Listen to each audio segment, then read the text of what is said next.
और अब अगली खबर जोधपुर लोकसभा सीट की, जहां प्रदेश के चिकित्सा मंत्री रघु शर्मा ने दावा किया है कि जोधपुर की सीट पर कांग्रेस प्रत्याशी वैभव गहलोत भारी मतों से जीतेंगे। उन्होंने भाजपा प्रत्याशी गजेंद्र सिंह शेखावत को खुली चुनौती दी है कि अगर एक भी काम जोधपुर में गजेंद्र सिंह शेखावत ने कराया है तो वो उनके साथ चलकर उनको देखने के लिए तैयार है। उन्होंने आरोप लगाया कि गजेंद्र सिंह शेखावत ने किसी भी प्रकार का कोई विकास का काम नहीं कराया है।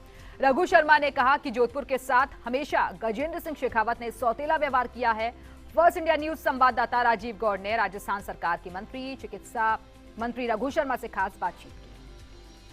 राजस्थान में लोकसभा चुनाव को लेकर भाजपा और कांग्रेस के नेता अपने अपने स्तर पर युद्ध स्तर पर प्रचार की कोशिश कर रहे हैं। कांग्रेस की जमीनी स्थिति क्या है, क्योंकि मुख्यमंत्री अशोक गहलोत के साथ लगातार कई सभाओं में, रैलियों में जो है राजस्थान सरकार के मंत्री रघु शर्मा गए हैं, जिनका कांग्रेस से इस तरह का नाता है कि जहां जाते हैं अपना प्रभाव छोड़ के आते हैं। जोधपुर में भी उन्होंने फीडबैक लिया है, उनसे बात करते हैं। जोधपुर में आपने फीडबैक लिया, किस तरह की रिपोर्ट आ रही है? जोधपुर हम जीत रहे हैं। यहाँ पर जो झूठ बोला गया 2014 के चुनाव में, जिस तरह के वादे किए गए भारतीय जनता पार्टी के द्वारा, विशेष तौर से नरेंद्र मोदी जी के द्वारा, धरातल पे कुछ नज़र नहीं आ रहा। जिस तरह का सौतेला व्यवहार जोधपुर के साथ भारतीय जनता पार्टी की प्रदेश की सरकार ने, केंद्र की सरकार ने किया, आज 5 साल बाद जब ये दिल्ली में भी सरकार में थे, यहाँ भी सरकार में थे, एक भी उपलब्धि जोधपुर के नाम पर अगर बीजेपी ने के पास गिनाने को हो तो बताएं वो जनता को।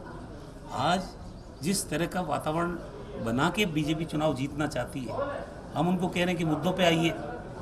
जो इश्यूज़ उन्होंने 2014 के दौरान सत्ता में आने के लिए उठाए थे, महंगाई, बेरोजगारी, 2 करोड़ लोगों को रोजगार देने का, किसानों को उनकी लागत का दोगुना मूल्य देने की बात, और जिस तरह से उन्होंने काला धन वापस लाने की बात की, 15 लाख रुपए जमा कराने की बात की, नमामि गंगे प्रोजेक्ट की बात की, स्वच्छ भारत मिशन की बात की, जिस तरह से उन्होंने stand up India, startup India, मतलब जितने नारे बन सकते थे, जितने लोगों को वो सब्ज बाग दिखा सकते थे, उन्होंने दिखाए। आज चुनाव को डाइवर्ट करने की कोशिश कर रहे हैं। हम कह रहे हैं कि देश का लोकतंत्र मजबूत तभी होगा जब जनता की अदालत में आप जा रहे हो तो आप लेखा जोखा दो। 5 साल में आपने क्या किया? जो गांव इन्होंने स्मार्ट बनाने के लिए गोद लिए, 5 साल में 5 गांव गोद लेने थे।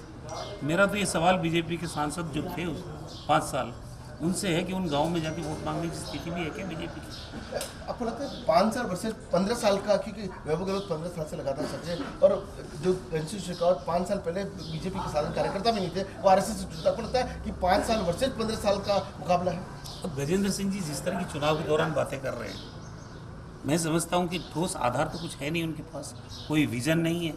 जोधपुर राजस्थान का दूसरा सबसे बड़ा शहर है, जिस शहर को कांग्रेस की सरकार ने, गहलोत सरकार ने, भारत सरकार ने, जो कांग्रेस की यूपीए की सरकार थी, इतनी सौगातें दी है। एम्स यहाँ पे आया है, यहाँ पे आईआईटी आई है, यहाँ पे नेशनल यूनिवर्सिटी जो आयुर्वेद की वो बनी है, निफ्ट आई है यहाँ पे।